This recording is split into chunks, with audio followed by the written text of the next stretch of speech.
Kaip man žinoti, kad aš esu vidiniai tyloj.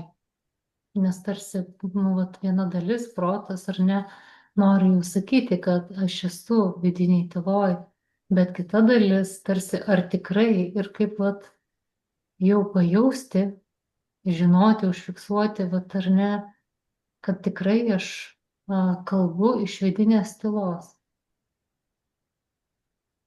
Man tai vidinė tyla asocijuojasi su tai, kai nėra absoliučiai jokių minčių nėra. Toks momentas, kai ir nesi laukime ir tada netikėtai ateina kažkokia mintis iš subtilaus to pasaulio, jau ne iš manęs pačios, o iš kitur. Kai įsigrynini toj tyloj, bet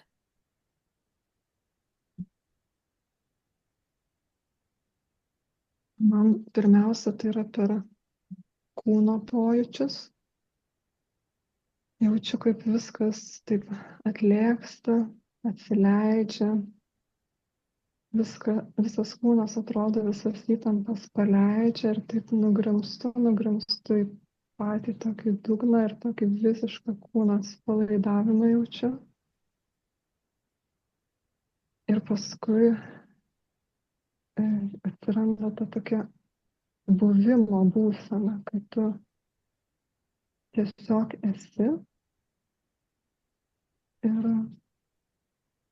to gana, nes man būtent tyla labai siejasi su buvimo būsena, kai nebėra jokių norėjimų, reikėjimų, turėjimų, kai visko užtenka, viskas čia yra. Ir ateina mintis, dar vienas klausimas, ar mes galim dienoje kalbėti iš vidinės tylos su vaikais, su vyru, ar ne, su šeimos nariais, su bendradarbiais, materijoj, kasdienoj įvaldyti vidinę tylą ir kalbėti iš jos.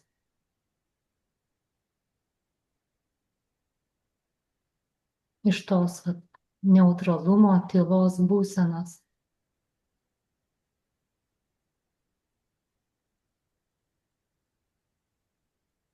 Reiktų tikriausiai praktikuoti. aš manau, galima taip, kaip tu sakai, praktikuoti. Tiesiog save nuraminus, nes tiesiog kartais jau pajaučiam tokią būseną, kai yra vidinė tokia palaima, tokia ramu, labai ramu yra. Reiškia save kaip ir nuteikti tokiai būsenai, pastatyti tokią ramybės būseną ir iš jos kalbėti. Manau, jau reikėtų tai praktikuoti labiau. Nes tiesiog dabar kalbu ir atrodo, jaučiu tokią būseną, bet pagalvojau, kodėl, kai viduje viskas aprimė, tada kalbėti su kažkuo tai. Tikriausiai gyvenime būna tų visokių situacijų, kada būna ir tokių, kur išbalansuoja labai stipriai ir tada labai sunku tą tylą išlaikyti, tą vidinę ramybę ir iš jos kalbėti.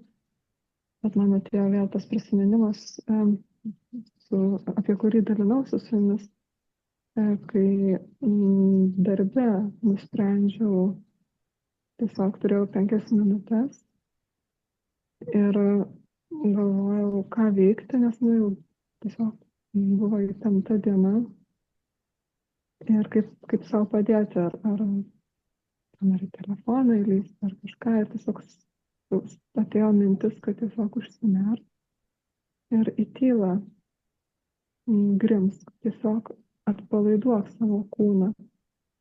Ir kaip pradėjau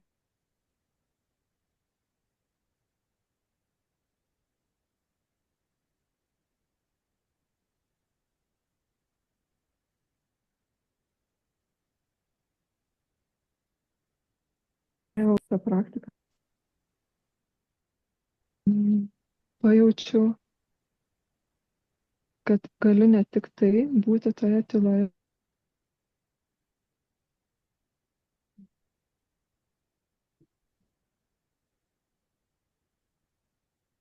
galiu susijungti.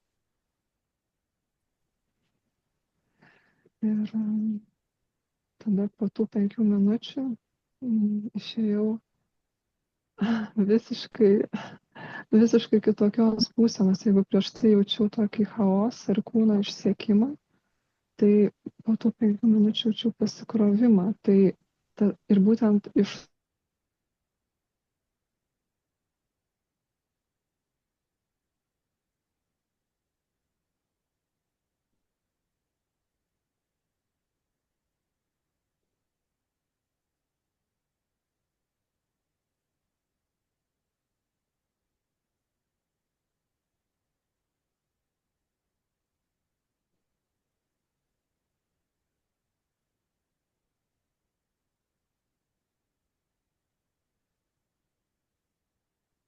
Kai mes būnam nurimusios, juk mes pačios spinduliuojam tą ramybę.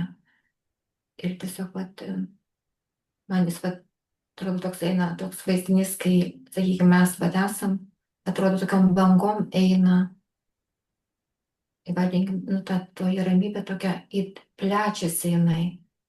Mes savo būseną kaip ir apraminam tą visą erdvę aplinkui save.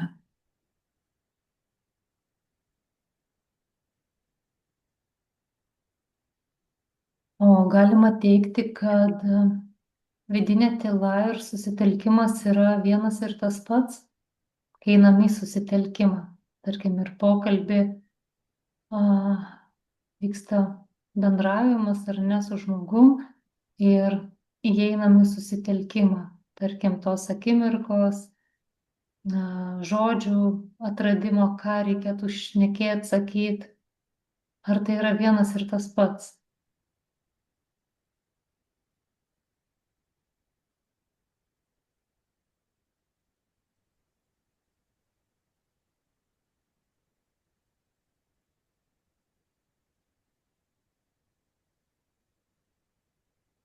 Čia tu norėjai pasakyti, bendraujant su žmogumi ar per tokį susitelkimą?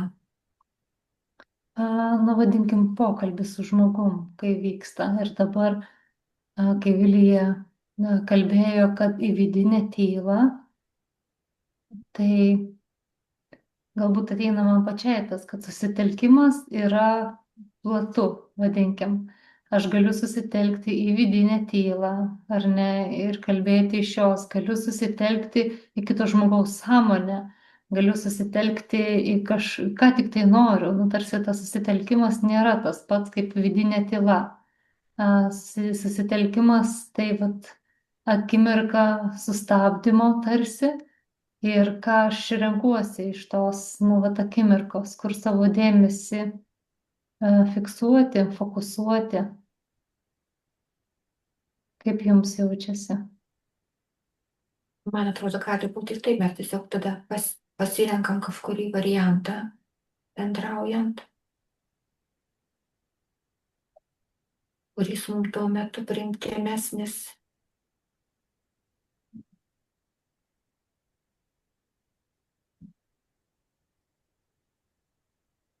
Gali dar vardą pakartoti klausimą, man buvo nutrūkęs ryšys, tai taip pusiau girdėjau. Man dabar ėjo kita mintis tarsi. ir nuėjo ta mintis, kuri norėjo ateiti. Nežinau, ar tai aktualu dabar tas klausimas, tarsi erdvėje kaip jis ir išsisprendė. Tiesiog tarsi, kad susitelkimas ir vidinė tyla, tai kaip ir du skirtingi dalykai. Tarsi susitelkimas kaip tie vartai tokie, ką aš renkuosi, kur fiksuoti savo dėmesį.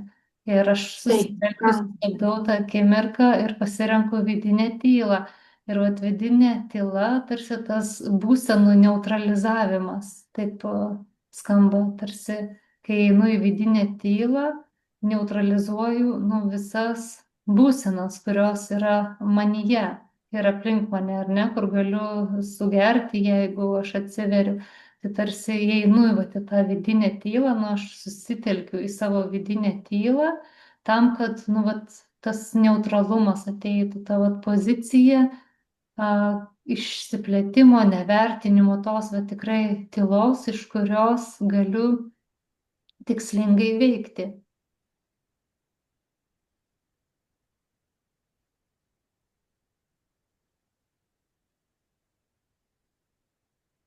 O vat susitelkimas, tai, nu, kaip ir minėjau, kad aš susitelkt galiu į kito sąmonę, nebūtinai žmogaus ar ne daikto, susitelkti į kažkokią tai akimirką, nu, tarsi tai daug platesnė ta sąvoka susitelkimo.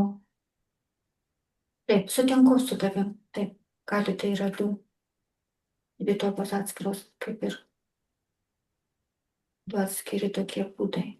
Nes pradžioj man atėjo toks, kad susitelkimas tai ir yra vidinė tyla, todėl tada ir gavos toks klausimas, ar tai yra vienas ir tas pats, bet paskui tarsi, kad ne. Taip, susitelki į kažką susitelki ir, o tai man tai, kai įeiti į vidinę tylą, man tai atrodo anuliavimas savy jokių minčių, tiesiog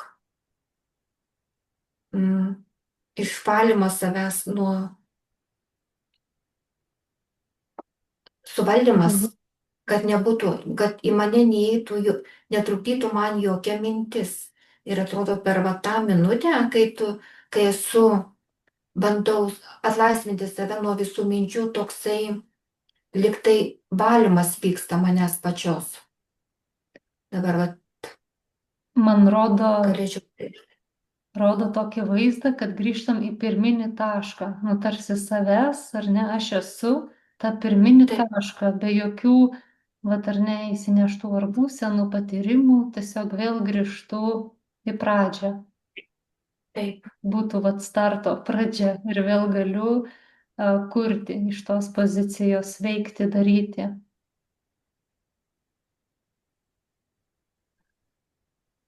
ir to tyloje neturėti jokių lūkesčių toje vidinėje tyloje, tiesiog tame atsipalaidavime neturėti jokių lūkesčių. Nes tada ir yra to netyrumo, netyrumas. Jeigu aš dabar gerai įeisiu vidinę tylą, tai čia man dabar ar ne, aš čia vat, viskas bus gerai, vadinkim. Tai ir eini iš tos visiškai be jokių lūkesčių, kaip sakai, iš tos tylos į tą vidinę tylą.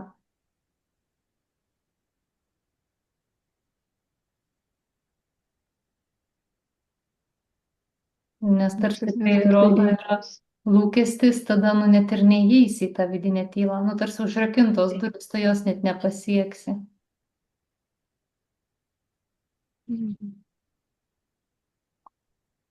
Ir dar įėjus į tą vidinę tylą, tada iš esmės tave gali pasiekti, arba tu gali pasiekti tą tikslinę informaciją neiškraipytą. Ir dar man tyla tai labai su išmintim siejasi, kad būtent tik tai tyloje, tik nugrimstus į save, būnant buvime, tik tai tada išgirsti ir prakalbsta tą išminties sąmonę. Jinai nepasiekia manęs bent jau, kad aš esu veiksme, kada kartais aš noriu, kad mane pasiektų, bet jinai nepasiekia būtent tada, kada nurimstu. Ir kartais ne visada tai ir per meditaciją įvyksta. Sakykime, tą vadinamą susitelkimą į vidų, į tylą nugrimstimą kartais būna ir kasdienybėje. Juk kartais iškyla kažkoks klausimas ar kokia problema, bet aš pagal save žinau. Ir jeigu surasta teisingą sprendimą, kuria kryptim kažkaip pasielgti, visada norisi nurimti, bet ir tas panirimas reiškia tą tokią vidinę tylą, ramybę. Ir Nu, tada ateina tikrasis tas atsakymas, kaip pasielgti, bet turi save nuraminti, išbūti toje tyloje, kad sulauk to tikslingo atsakymo, teisingo. Nes visada atrodo, kad jo, kai iškyla kažkoks klausimas, tai norisi nurimti ir įsiklausyti į savo širdį, į savo vidų, bet toje tyloje išgirsta atsakymą. Čia kaip ir realybėje, tam, kad išgirstum Taip. kitą, turi pats nustot kalbėti ir įsiklausyti. Nes, kaip sakoma, visi atsakymai yra mumise, tik mes turime mokėti išgirsti savyje tai.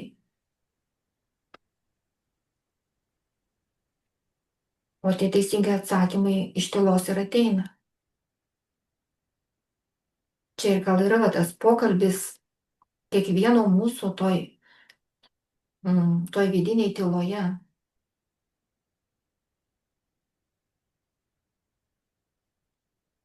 Ir tada susijungimas su visa kuo, ne tik su išminties sąmonė, bet su sąmonėm, kurios pasiruošusios bendradarbiauti. Čia kaip ir parodo tą aspektą, kai užsidega kaip mūsų lemputė, ar ne, nu vat švietos, kad atvira gija bendradarbiavimui, nes nu tarsi viskas tada įeina, vat ir tos sąlygos, tyrumo, atsiverimo, stabilumo, visa ką tarsi tie dėsniai žybsi kaip lemputės, kad mes esam pasiruošę kontaktui.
Ir taip rodo tą vaizdą, kad išlaikyti tą vidinę tylą jau yra mūsų įdirbis, vadinkim, mes tame taip pat augam.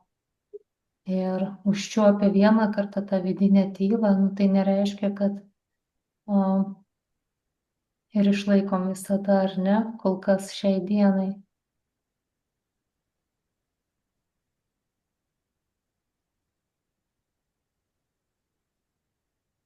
Praktikuojamės.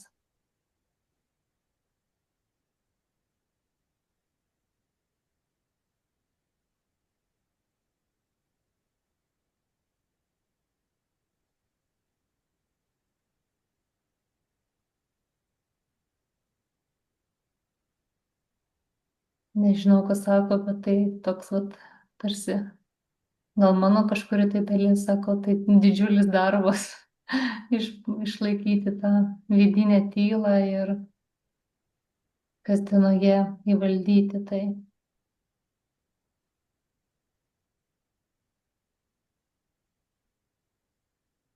Nes dažniausiai pamirštam, kad per dienos metu labiau pabūti, dažniau pabūti toje tyloje. Nebent jau galiu sakyti pagal save, kartais pasimiršta, kad per visus tuos kasdienius reikalus, kad daugiau skirti daugiau laiko tam nusiraminimui, pabūti toje tyloje su savimi. Rodo labai tikslinga praktika, nu tokia, kada ar neturim tas laisvas minutės ir vis prisiminti, kad įeiti į vidinę tylą. Man tai materija jau konkrečiai parodo, bet tarsi kažkokie tai principai mano pačios kartais užsisuka tame ir jau, nu, vat, nesustoju ir jaučiu jau savo būseną, kad, nu, ji nėra lengva ir jau ar mokytojai kažkas jau būtent per tą būseną jau sako, nu, pažiūrėk, nu, tau tai dabar, nu, nėra lengva, bet tarsi toliau važiuoju toje būsenoje, ar ne? Tai, nu, bet čia matyti asmenybės dar tie principai tokie, kur tikrai žinau, kad galiu jau sustoti, įeiti, nurimti, paleidžiant ten tą kontrolę ar dar vat kažką. Bet nebėra ir tos saviplakos, kad Gerda, vat, tiesiog mokiniesi. Aš taip pat gan dažnai patiriu, kai atrodo galėtum savo padėti ir žinai, kad tuos įrankius turi, bet kažkokia, nežinau, inercija, įprotis, jis laiko ir kažkaip sunkiai leidžia pakeisti tą kryptį, bet tikriausiai vėlgi kaip galima savo užduoti tokius klausimus. Pavyzdžiui, man bent jau kažkodėl sakau, ta tyla, tai kažkaip pirmiausia labai su tuo nusiraminimu ir poilsiu siejasi. Čia man asmeniškai galbūt. Tai vėlgi galima, aš savo tiksliau jau pradėjau kelti tos klausimus, kad Vilija, kai tu ilsiesi, tai ar tu, sakykim, kai guli dabar pailsi, ar tu kai kažką skaitai pailsi, o gal einam į tą tikrą poilsį. Ir tas tikras poilsis man yra su tuo buvimu tyloje, tik aišku, su tokio sąmoningumo reikia, to tokio, vėlgi savo užduoti tuos dažnai tos tikslingus klausimus. Ar tu, kai ilsies, iš tikrųjų pailsi ir ką tu veiki ilsėdamas, kas tau galėtų suteikti kitokį poilsį ir tada. Nu, čia tiesiog viena kryptis, kaip žvelgti tai.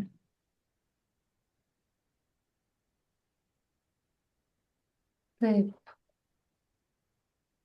Man dar eina irgi tokia mintis, matyti kiekvienai dabar apie savo kasdienos patyrimus, kada aš jaučiu, kada nebesu vidiniai tyloj, pas mane ateina pasimetimo būsena, tarsi net nebežinau, vat, kaip pasirinkti kokį tai sprendimą, tarkim, jaučiuosi pasimetusi, vat ir tada, vat, tas momentas tarsi dabar sako, kad vat, kai jau jauti pasimetimą, tada vat, labai reikalinga vėl sugrįžti tą vidinę tylą, nes, nu, kasdienoje yra parodoma, kada mes įeinam į tą būseną netikslinę.